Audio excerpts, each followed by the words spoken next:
এই গল্পের নেক্সট পর্বে আপনাদের অনন্যা আইমানকে নতুন এবং আরও এক অন্য রূপে পাবেন। গল্প অবাধ্য প্রণয়িনী পর্ব ৫ লিখেছেন আনান রোজ।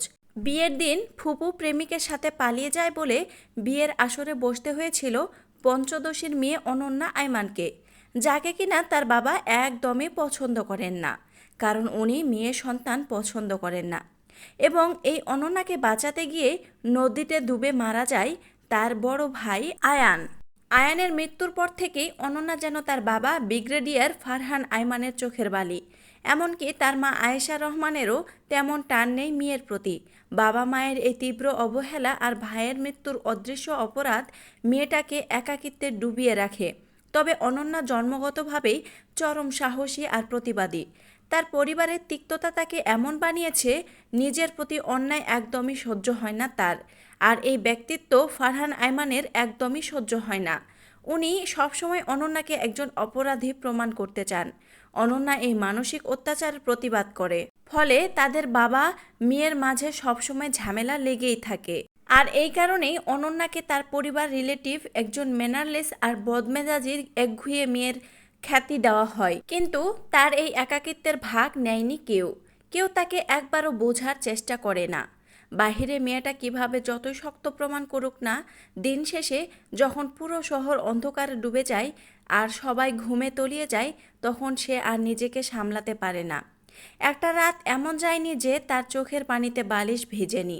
তবে এই কষ্টের সাগরে একমাত্র আশার আলো ছিল ইরফান মুর্তাজা, অনন্যার চাচাতো ভাই, যাকে সে বড্ড ভালোবাসত। তবে এটা একতরফা ভালোবাসা ছিল না।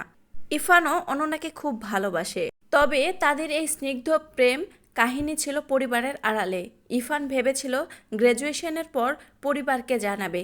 ইরফানের মা বাবা ফয়সাল আইমান এবং রেহানা খাতুন, যারা হলেন অনন্যার চাচা চাচি, ওরা অনন্যাকে একদম নিজের মেয়ের মতোই ভালোবাসত। তবে ইরফানের ছোট তটিনী অনন্যাকে একদমই পছন্দ করে না। পরিবারের বাকি সদস্যদের মতন অনন্যাকে সবচেয়ে বেশি ভালোবাসত তার চাচাতো ভাই আয়ান। তারা 4 ভাই বোন ছিল। বড় ভাই ফারদিন অনন্যার প্রতি কিছুটা সদয় থাকলেও আয়ানের মৃত্যুর পর নিজেকে গুটিয়ে নেয়। আর বাকি রইল আয়াজ, সে অনন্যার টুইন। সেও তার বোনকে খুব ভালোবাসে, কিন্তু সে বিডি থাকে না। ইউনিতে অন্যান্য যায়নি বলে ইজান যেন নিজের রাগ আর সেই অদৃশ্য অধিকারবোধ নিয়ে ফেটে পড়েছে। ওদিকে অনন্যা আজ সারাদিন নিজের সেই ছোট্ট স্যাঁতস্যাঁতে ঘরে পরম শান্তিতে কাটিয়ে দিল। ইজানের ওই অবাধ্য অধিকার আর পাগলামি থেকে দূরে থাকতে সে আজ ইচ্ছে করে ভার্সিটি ড্রপ করেছে। সে ঘরের জমে থাকা কাপড় ধুয়ে দিল, ঘর পরিষ্কার করলো, আর পুরোটা সময় আয়নানকে নিজের চোখের সামনে আগলে রাখলো। বিছানায় অনন্যার কোল ঘেঁষে বসে 4 বছরের আয়নান তার ছোট ছোট হাত দিয়ে অনন্যার গলা জড়িয়ে ধরে বলল, আম্মু, আমার না দে কেয়াল একদম ভালো লাগে না। ওখানে কেউ আমাকে আদল করে না। প্লিজ আম্মু, আমি ওখানে যাব না। অনন্যার চোখ জোড়া ছলছল করে ওঠে। আজ তার নিজের বলে কেউ নেই দেখে বাচ্চাটা অন্যের আশ্রয়ে রেখে যেতে হয়। সে আয়নানের কপালে একটা গভীর চুমু খেয়ে বলল, হ্যাঁ বাবা, আম্মু তোমাকে আর কখনো একা ছাড়বে না। বিকেলের দিকে ইরফান অনন্যার ঘরে এসেছিল। সে আয়নানের জন্য নতুন কিছু চকলেট আর খেলনা নিয়ে এসেছিল। আয়নান আর ইরফান বেশ কিছুক্ষণ হাসি মুখে খেলা করলো। ইরফানের সে চেনা মায়া আর আয়নানের খিলখিল হাসি দেখে অনন্যার সারাদিনের সব ভয় কেটে গেল। এভাবেই সময় গড়িয়ে ঘড়ির কাঁটা যখন রাত 11টা ছুঁল, তখন বাইরের পৃথিবী একদম নিঝুম। আয়নান বিছানায় গভীর ঘুমে মগ্ন। ঠিক তখনই অনন্যার ফোনটা কর্কশ শব্দে কেঁপে উঠল। ইজানের কল। অনন্যা রিসিভ করতেই ওপাশ থেকে কোনো ভূমিকা ছাড়া বরফ শীতল ভয়ঙ্কর এক আদেশ ভেসে এলো, আমি তোর বাড়ির নিচে আছি, এখনই নিচে আয়। কথাটা শেষ করে ইজান খট করে কলটা কেটে দিল। অনন্যা এবার তীব্র বিরক্তিতে আর রাগে বিছানা ছেড়ে উঠে দাঁড়ালো। এই লোকটার খামখেয়ালিপনা এবার দিন দিন সীমা ছাড়িয়ে যাচ্ছে। তাকে আজ একটা চূড়ান্ত সিদ্ধান্ত নিতেই হবে। অনন্যা ঘর থেকে বের হওয়ার আগে তাদের পুরনো বিশ্বস্ত গৃহকর্মী ছনিয়া খালামণিকে ডেকে তুলল। ছনিয়া খালামণি অনন্যাকে ছোটবেলা থেকে দেখছেন এবং তিনি আয়নানকে নিজের নাতির মতোই ভালোবাসেন। অনন্যা ওনার হাত দুটো ধরে নিচু গলায় বলল, ছনিয়া খালামণি, আয়নান ঘুমাচ্ছে, আপনি একটু ওর পাশে গিয়ে বসবেন, আমার একটা জরুরি কাজ ছিল। ছনিয়া বেগম পরম মমতায় অনন্যার মাথায় হাত রেখে বলেন, আচ্ছা মা, তুমি যাও, আমি আছি তোমার বাচ্চার কাছে, কোনো চিন্তা করো না। অনন্যা কিছুটা গিয়ে আবার ফিরে এসে কড়া গলায় মনে করিয়ে দিয়ে বলল, খালামণি, আমি ঘরে না আসা পর্যন্ত আপনি কিন্তু আয়নানের পাশ থেকে এক চুলও নড়বেন না। ছনিয়া বেগম মাথা নাড়লেন। অনন্যা নিজের গায়ের ওড়নাটা শক্ত করে জড়িয়ে নিয়ে পেছনের পকেট গেট দিয়ে অন্ধকার গলির রাস্তায় এসে পা রাখল। রাতের নিস্তব্ধতায় গলিটা একদম শুনশান। একটু এগোতেই সে দেখল ইজানের সেই কালো রঙের সরকারি গাড়িটি হেডলাইট নেভানো অবস্থায় দাঁড়িয়ে আছে। সাথে কোনো প্রোটোকল নেই। গাড়ির কাঁচগুলো সম্পূর্ণ কালো রঙের ফিল্মে ঢাকা। অনন্যা ধীর পায়ে গাড়ির দরজার কাছে গিয়ে দাঁড়ালো। ইজান বোধহয় গাড়ির ভেতরেই বসে আছে। এক তীব্র ও ভয়ঙ্কর অন্ধকারের মাঝে অনন্যার জন্য অপেক্ষা করছে। অনন্যা অন্ধকার গলির নিস্তব্ধতা ভেঙে ইজানের কালো গাড়ির পাশে গিয়ে দাঁড়ালো। তার বুকের ভেতর ক্ষোভের আগুন দাউ দাউ করে জ্বলছিল। সে গাড়ির জানালায় নিজের হাত দিয়ে জোরালো দুটো টোকা দিল। ঠিক পরের এক সেকেন্ডে কী ঘটল তা অনন্যার সাধারণ মস্তিষ্কের কল্পনারও বাইরে ছিল। অনন্যা কিছু বুঝে ওঠার আগেই গাড়ির দরজাটা এক ঝটকায় খুলে গেল এবং লোহার মতো একটা শক্ত হাত অনন্যার কবজি চেপে ধরে হিড়হিড় করে তাকে ফ্রন্ট সিটের ভেতরে টেনে নিল। অনন্যা ছিটের উপর আছড়ে পড়ার সাথে সাথেই ইজান অত্যন্ত দ্রুততার সাথে দরজাটা লক করে এক টানে গাড়ির এক্সিলারেটরে চেপে স্টার্ট দিয়ে দিল। সব কিছু এত অবিশ্বাস্য দ্রুত গতিতে ঘটল যে অনন্যার পুরো বিষয়টি হজম করতে কয়েক সেকেন্ড সময় লাগলো। গাড়ি ততক্ষণে অন্ধকার গলি পেরিয়ে মেইন রোডের দিকে তীব্র গতিতে ছুটতে শুরু করেছে। অনন্যা প্রচণ্ড ভয়ে আর রাগে নিজের হাতটা ইজানের শক্ত মুঠো থেকে কোনো মতে ঝটকা দিয়ে ছাড়িয়ে নিয়ে চিৎকার করে উঠল, কি করছেন আপনি? গাড়ি থামান। এই নতুন নাটক আর নোংরামের মানে কি শালার? ইজান সম্পূর্ণ চুপ। তার দুই হাত গাড়ির স্টিয়ারিংয়ে হুইলের উপর শক্ত হয়ে বসে আছে। চোখে কুচকুচে কালো অন্ধকারের মতো এক জেদ। অনন্যা তার দিকে ফিরে আরও চড়া গলায় বলল, কেন এসেছেন আবার? আপনার সমস্যাটা কি? ইজান এবার অত্যন্ত ধীর গতিতে নিজের মুখটা সামান্য ঘোরালো। তার ঠোঁটের কোণে এক অদ্ভুত দার্ঘ হাসি ফুটিয়ে ফিসফিস করে বলল, মিস করছিলাম তোকে। অনন্যা এবার রাগে হিতাহিত জ্ঞান হারিয়ে তীব্র অবজ্ঞা সুরে বলল, আপনার মতো এত বড় বেহায়া লোক আমি আমার জীবনে আর দ্বিতীয়টি দেখিনি। লজ্জা করে না আপনার? বারবার কোন অধিকারে আমার কাছে চলে আসেন? গাড়ি থামান বলছি। দেখুন, আমার এই সস্তা রসিকতা একদম ভালো লাগছে না। আমি ডিভোর্স পেপারে দ্রুতই সাইন করে দিব। আপনার কোনো সম্পত্তি বা টাকা আমার লাগবে না। ভয় পাবেন না। অহেতুক আমার জীবনে অশান্তি তৈরি করবেন না। অনন্যার এই তাচ্ছিল্য শোনামাত্রই ইজান এক কড়া ব্রেক কষে রাস্তার এক কোণে গাড়িটা থামিয়ে দিল। সে অনন্যার দিকে পুরো শরীর ঘুরিয়ে অত্যন্ত কড়া আর ডমিনেটিং গলায় বলল, কিছু লাগবে না মানে? ভুলিস না, আমার যা কিছু আছে তার সব কিছুর উপর একমাত্র অধিকার শুধু তোর একার। বাহ, নাটকটা তো আপনি বেশ ভালোই পারেন, সোয়াত কমান্ডার। অনন্যা তাচ্ছিল্যের হাসি হেসে বলল। আর ইজান অনন্যা চোখের দিকে পলকহীন তাকিয়ে থেকে অত্যন্ত নিচু গলায় জিজ্ঞেস করলো, তা পারি, কিন্তু আজ ভার্সিটির ওকেশনে এলি না কেন তুই? আমার কথা অমান্য করার সাহস পেলি কোথায়? অনন্যা এই কথার কোনো জবাব না দিয়ে এক ঝটকায় গাড়ির দরজার লকটা খুলে বের হতে গেল। কিন্তু তার হাত হ্যান্ডেলে ছোঁয়ার আগেই ইজান আবার গাড়ির গিয়ারটা শিফট করে গাড়ি চালু করে দিল।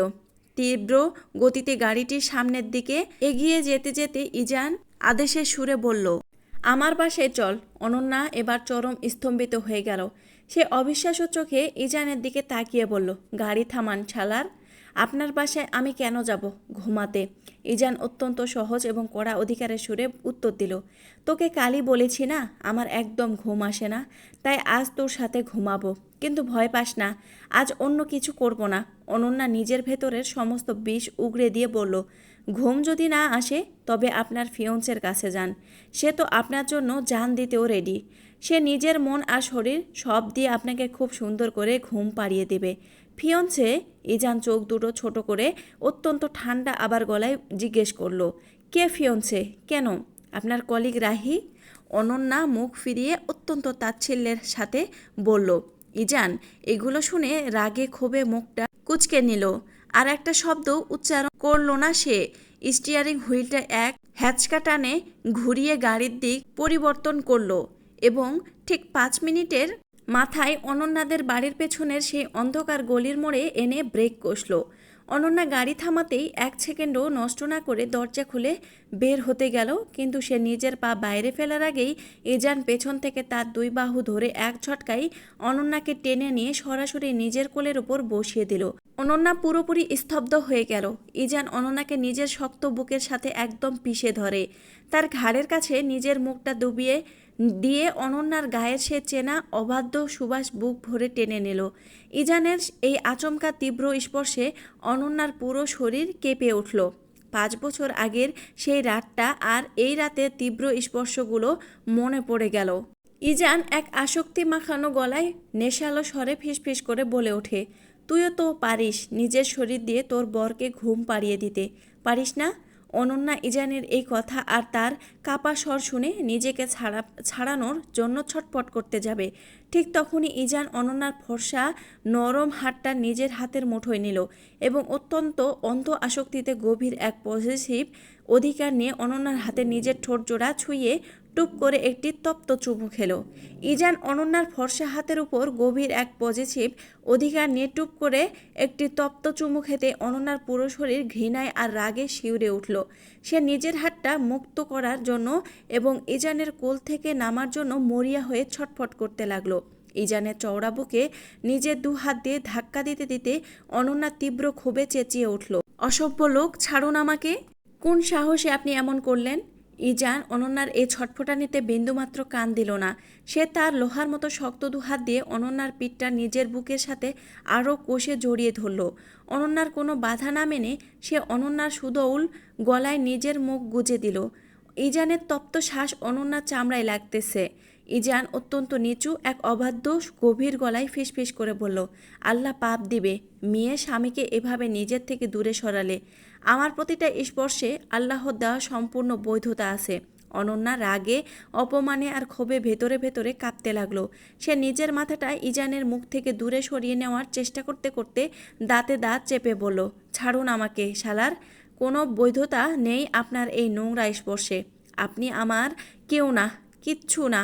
আপনার এই বিষাক্ত স্পর্শ আমার শরীরে লাগার আগে যেন আমার মরণ হয়। অনন্যার এই চরম অভিশাপ আর তীব্র অনীহার কথা শোনা মাত্র ইজানের ভেতরের সে অবাধ্য জিদটা যেন হুট করেই থমকে গেল। সে 1 সেকেন্ডের জন্য স্তব্ধ হয়ে গেল। অনন্যার গলা থেকে নিজের মুখটা সরিয়ে নিয়ে সে আলতো করে নিজের হাতের বাঁধনটা আলগা করে দিল। অনন্যা মুক্তি পেয়েই এক ঝটকায় ইজানের কোল থেকে সরে গিয়ে পাশের ফ্রন্ট সিটায় গিয়ে বসল। তার বুকটা তখনও দ্রুত উঠানামা করছিল।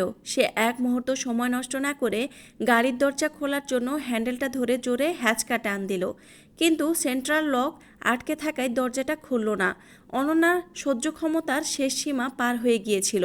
5 বছরের জমানো ক্ষোভ, অপমান আর এই মাঝরাতের অবাধ্য অধিকার সব মিলিয়ে সে আর নিজেকে নিয়ন্ত্রণ করতে পারছিল না। সে ঘুরে এসে ইজানের ওই অহংকারী মুখে একটি সজোরে চড় বসিয়ে দেওয়ার জন্য নিজের হাতটা বাতাস কাঁপিয়ে উপরে তুলল, কিন্তু অনন্যার হাতের তালু ইজানের গালে ছোঁয়ার ঠিক আগেই ইজান বাজ পাখির মতো দ্রুততায় অনন্যার কবজিটা মাঝপথেই বাতাসে ধরে ফেলল। ইজানের চোখের মণি দুটো মুহূর্তের মধ্যে ভয়ঙ্কর কালো হয়ে উঠল। সে অনন্যার কবজিটা শক্ত মুঠোয় চেপে ধরে নিজের কণ্ঠস্বরে চরম হিংস্রতা আর শীতলতা মিশিয়ে ফিসফিস করে বলল, এই দুঃসাহস ভুলে কখনো স্বপ্নেও দেখাস না। এর পরিণাম তোর ধারণারও বাইরে কিছু হবে। অনন্যা ইজানের সেই রক্তচক্ষুকে বিন্দুমাত্র ভয় পেল না। সে নিজের হাতটা ইজানের লোহার মতো শক্ত মুঠো থেকে মুচড়াতে মুচড়াতে তীব্র ঘৃণা উগরে দিয়ে বলল, আপনি এটারই যোগ্য শালার! হঠাৎ উড়ে এসে আমার উপর নিজের এই নোংরা অধিকার ফলাতে আসবেন না। আমি আপনার কেউ না, আজ কেউ না, আর 5 বছর আগেও আমি আপনার কেউ ছিলাম না। আপনি দ্রুত ডিভোর্স। আমার তো কে লাগবে অনন্যা? অনন্যার মুখের কথা কেড়ে নিয়ে ইজান এক প্রচণ্ড গর্জনে কথাটা উচ্চারণ করল। ইজানের এই আচমকা তীব্র চিৎকারে আর গম্ভীর স্বীকারোক্তিতে অনন্যা মুহূর্তের মধ্যে স্তব্ধ হয়ে গেল। সে চরম চমকে উঠে অবিশ্বাস্য চোখে ইজানের দিকে তাকিয়ে রইল। ইজান অনন্যার কবজির উপর থেকে নিজের হাতের মুঠোটা ধীরে ধীরে ছেড়ে দিল। তার চোখের সেই হিংস্র ভাবটা এক নিমিষে উধাও হয়ে সেখানে এক গভীর অন্ধকার অনুশোচনার ছায়া নেমে এলো। সে গাড়ির স্টিয়ারিংয়ে হুইলের উপর নিজের এক হাত রেখে অনন্যার চোখের দিকে তাকিয়ে অত্যন্ত নিচু ও ভাঙা গলায় বলতে শুরু করলো, হ্যাঁ, ওই রাতে আমি রাগের চোটে অপমানের প্রতিশোধ আর অ্যালকোহলের নেশার ঘরে তোর সাথে ইন্টিমেট হয়েছিলাম। ওটা একটা জঘন্য অপরাধ ছিল। তুই তখন অনেক ছোট ছিলি আর আমি তোর কোনো পারমিশন পর্যন্ত নেওয়ার প্রয়োজন মনে করিনি। I accept that was totally my fault. ইজানের মতো একজন ভয়ঙ্কর অহংকারী জাদ্রেল সোয়াত অফিসারের মুখে নিজের জীবনের সবচেয়ে বড় অপরাধের এই অবলীলা স্বীকারোক্তি শুনে অনন্যা পাথরের মতো স্তব্ধ হয়ে গাড়ির ছিটে বসে রইল। অনন্যার ভেতরের পুরো পৃথিবীকে এক মুহূর্তের জন্য উলটপালট করে দিল। ইজান তার অপরাধ স্বীকার করলেও তার চোখের ভেতরের সেই আদিম ডার্ক পজেসিভনেস এক চুলও কমল না। সে অনন্যার থমকে যাওয়া চেহারার দিকে তাকিয়ে নিজের কণ্ঠস্বরকে আরও কিছুটা কড়া করে বলল, তবে ওটা কোনো গুনাহ ছিল না। আমার প্রতিটা স্পর্শে আল্লাহ দেওয়া সম্পূর্ণ আইনি ও ধর্মীয় বৈধতা ছিল, কারণ তখন আমরা বিবাহিত ছিলাম। ইজান একটু থামল। তার চোখ দুটো এবার রাগে ও অপমানে আবার সরু হয়ে গেল। সে দাঁতে দাঁত চেপে বলল, কিন্তু তুই কি করেছিলি? পুরো ফার্ম হাউসটা ইফান ইফান করে মাথায় তুলে ফেলেছিলি। হ্যাঁ, আমি মানছি আমাদের বিয়েটা অনাকাঙ্ক্ষিত ছিল, দুজনেই পরিস্থিতির শিকার ছিলাম, কিন্তু তবুও তুই আমার অর্ধাঙ্গী হয়েছিলি, অথচ তুই অন্য একটা পুরুষের জন্য উতলা হয়ে উঠেছিলি। মনে আছে কি কি বলেছিলি? কিভাবে অপমান? 5 বছর আগে সেই লজ্জাজনক আর যন্ত্রণাদায়ক কথাগুলো শুনে অনন্যা রাগে ও ক্ষোভে গজগজ করতে লাগলো। তার পুরো শরীর থরথর করে কাঁপছিল। সে চিৎকার করে উঠল, চুপ করুন আপনি, একদম চুপ করুন। আমাকে নামতে দিন। আপনার কোনো সস্তার জাস্টিফিকেশন আর ক্লিয়ারিফিকেশন শোনার বিন্দুমাত্র আগ্রহ আমার নেই। আমি শুধু ডিভোর্স চাই। আপনার এই বিষাক্ত নামটা থেকে আমাকে মুক্তি দিন। অনন্যার এই তীব্র চিৎকারের জবাবে ইজান আর কোনো কথা বাড়ালো না। আচমকা একদম চুপ হয়ে গেল সে। অত্যন্ত নির্বিকার ভঙ্গিতে পেছনের ছিটের দিকে হাত বাড়িয়ে কালো রঙের একটি দামি রাশিয়ান ব্র্যান্ডের বক্স টেনে আনলো। বক্সের ঢাকনাটা খুলে ভেতরের সেই লাক্সারিয়াস পারফিউমের বোতলটা বের করে অত্যন্ত শান্ত ও সহজ অধিকারের সুরে অনন্যার দিকে এগিয়ে দিল। অনন্যা ইজানের এই নীরব অধিকার আর সহ্য করতে পারল না। সে 1 সেকেন্ডও না ভেবে ইজানের হাত থেকে পারফিউমের বোতলটা এক ঝটকায় কেড়ে নিয়ে গাড়ির আধখোলা জানালার বাইরে সজোরে ছুঁড়ে মারল। অন্ধকার গলির পিচঢালা রাস্তায় পড়ে দামি কাচের বোতলটা মচমচ শব্দ করে মুহূর্তের মধ্যে চূর্ণ বিচূর্ণ গড়িয়ে গেল। ইজান এক গভীর হতাশ দীর্ঘশ্বাস ফেলল। এরপর সেন্ট্রাল লকের বাটনটা পুশ করে গাড়ির দরজাটা খুলে দিয়ে অত্যন্ত বাঁকা ও তাচ্ছিল্যে সুরে বলল, এত তেজ ভালা না গো শ্যামলি।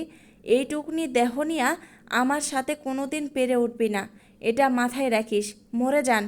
অনন্যা ইজানের এই শেষ কুটুক্তির কোনো জবাব দিয়ে সে এক মুহূর্ত নষ্ট না করে গাড়ি থেকে নেমে নিজের ওড়নাটা সামলে হনহন করে পেছনের গেট দিয়ে বাড়ির ভেতরে ঢুকে গেল।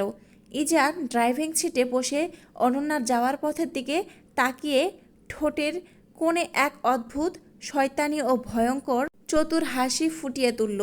সে গাড়ির এক্সিলারেটরে চাপ দিয়ে গাড়িটি তীব্র গতিতে মেইন রোডের দিকে ছুটিয়ে নিয়ে যেতে যেতে নিজেই ফিসফিস করে হেসে উঠল।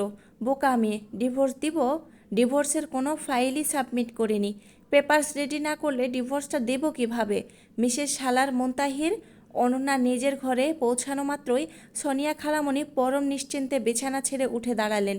তিনি আয়নানের কপালে হাত বুলিয়ে দিয়ে বললেন, মা অনু, এসেছো? তাহলে আমি এখন মেইন বিল্ডিংয়ে যাই, কাজের চাপ আছে। অনন্যা কোনো মতে নিজের ভেজা গলা চেপে এক কৃত্রিম হাসি দিয়ে বলল, আচ্ছা খালামণি, অনেক ধন্যবাদ। ছনিয়া খালামণির ঘর থেকে বেরিয়ে দরজাটা টেনে দিতেই অনন্যার ভেতরের 5 বছরের সেই পাথুরে বাটটা এক নিমেষে ভেঙে চুরমার হয়ে গেল। সে বেডের পাশে মেঝেতে ধপ করে বসে পড়ে নিজের মুখটা 2 হাতে ঢেকে ফুপিয়ে ফুপিয়ে কান্নায় ভেঙে পড়ল। বহু বছর সে আজ এভাবে মন খুলে ডুকরে কাছে। যেদিন থেকে আয়নান তাকে প্রথমবার আম্মু বলে ডাকতে শিখেছে, সেদিন থেকে অনন্যা নিজের চোখের সমস্ত জল চিরতরে শুকিয়ে ফেলেছিল। নিজেকে এক অপরাজেয় নারী হিসেবে গুছিয়ে নিয়েছিল সে। কিন্তু আজ ইজানের এই অবাধ্য অধিকার, তার বিষাক্ত স্পর্শ আর নোংরা অতীতকে টেনে আনা সে আর কোনোভাবেই সহ্য করতে পারছিল না। মেঝেতে বসে অনন্যা চরম বিলাপ করতে করতে নিজের কপালের ভাগ্যকে দোষ দিতে লাগলো। সে কাঁদতে কাঁদতে ফিসফিসিয়ে বলতে লাগলো, আমার কি অপরাধ ছিল মাবুদ?